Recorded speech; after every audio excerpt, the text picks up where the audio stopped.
licenciado Martí Batres Guadarrama, secretario de Desarrollo Social y representante personal del licenciado Marcelo Ebrard Casabón, jefe de gobierno del Distrito Federal.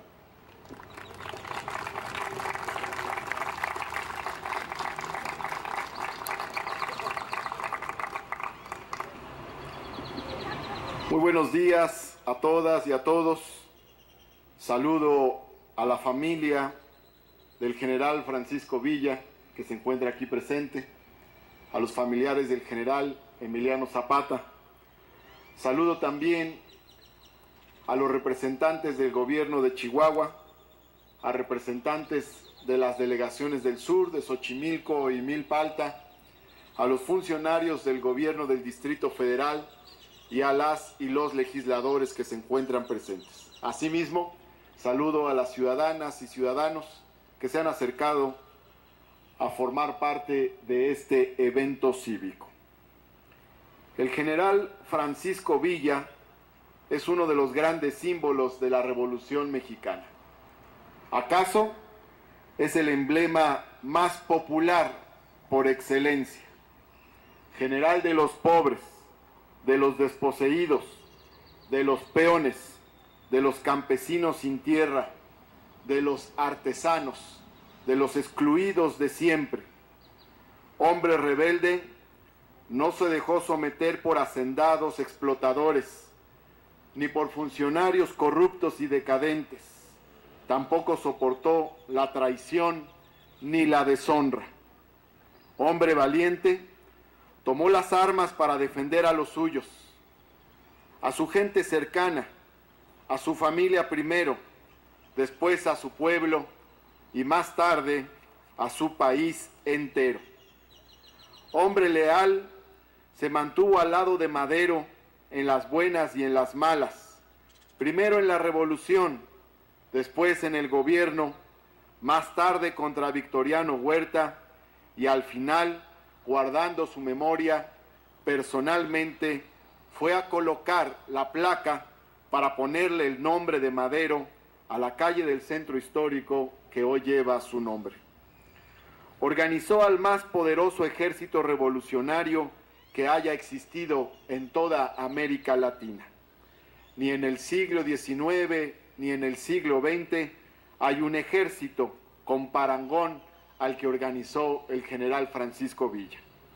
Recorrió los más de 1000 kilómetros que van del norte a la capital del país una y otra vez, como si se tratara de ir a un estado vecino, todas las veces que fueran necesarias para recorrer, para conquistar, para gobernar, para luchar, para resistir. Le dio a su ejército y movimiento una composición popular que reivindicó al más olvidado y que ganó el rencor de los hacendados y de los reaccionarios de aquel entonces. Indomable, no se dejó someter ni por Porfirio Díaz ni por Victoriano Huerta, pero vale la pena decir también que tampoco se subordinó ni a Obregón, ni a Calles, ni a Carranza. Desde el principio, aún en la derrota de Victoriano Huerta, Pancho Villa tenía claro que Carranza, Obregón y Calles no representaban la vertiente popular de la revolución. No confiaba en ellos. Por eso nunca les entregó ni las armas ni sus fuerzas. Pancho Villa siguió luchando de manera independiente antes, durante y después, y nunca lo alcanzó la muerte en combate alguno. Solo accedió a juntarse con Emiliano Zapata, con quien en 1914 llegó a dominar más del 90% del territorio nacional y a encabezar el gobierno revolucionario a través de la soberana Convención de Aguascalientes. Se trata del episodio más luminoso de la revolución.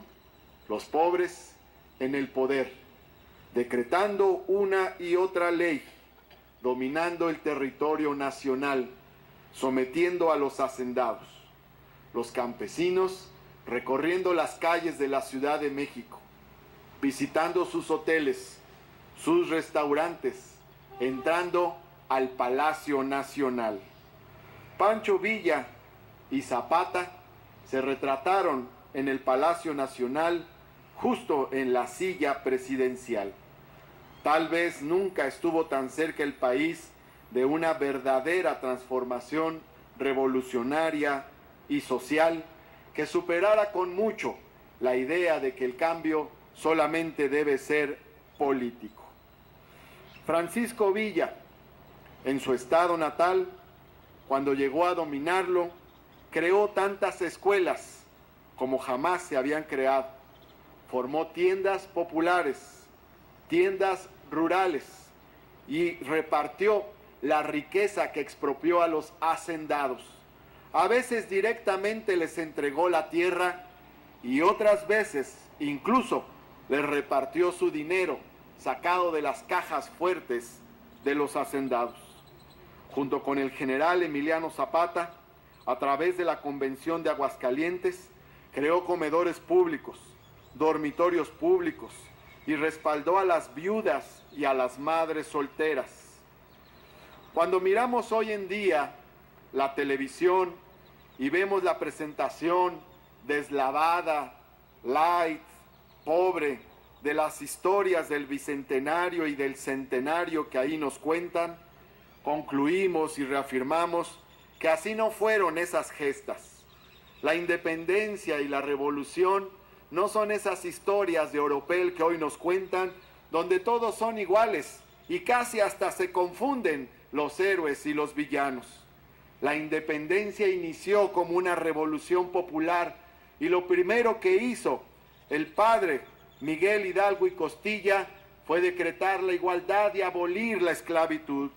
En esa revolución popular, el general José María Morelos y Pavón decretó también a través de los sentimientos de la nación que había que moderar la opulencia y la indigencia, e incluso fue más allá y tomó medidas concretas para congelar los precios de los alimentos en toda la zona sur del país que dominaban sus ejércitos.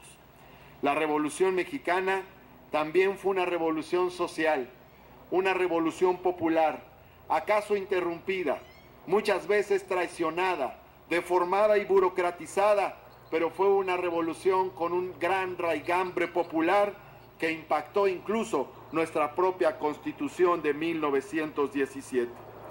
En el Bicentenario y el Centenario no estuvo en juego solo el poder político.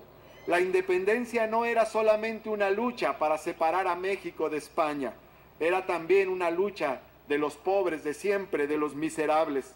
La Revolución Mexicana no fue una lucha solamente para sacar al dictador del poder, era una lucha también para repartir la tierra, y fue una revolución que pudo plasmar en su Constitución el derecho a la educación, el derecho al trabajo y el derecho a la tierra, y que colocó la propiedad del territorio nacional en el poder originario de la nación, que es la propietaria de los bienes del país, de las tierras, de las aguas, del subsuelo y también del espacio aéreo.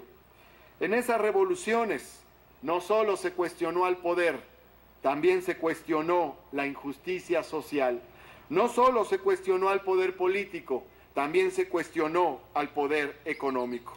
El mejor homenaje que podemos hacer hoy al general Francisco Villa es no rendirnos, es no claudicar, es no dejar de luchar, es aún en las condiciones más adversas que vivimos, seguir reivindicando los principios que nos llevaron a iniciar la lucha y que nos llevaron a donde hoy estamos.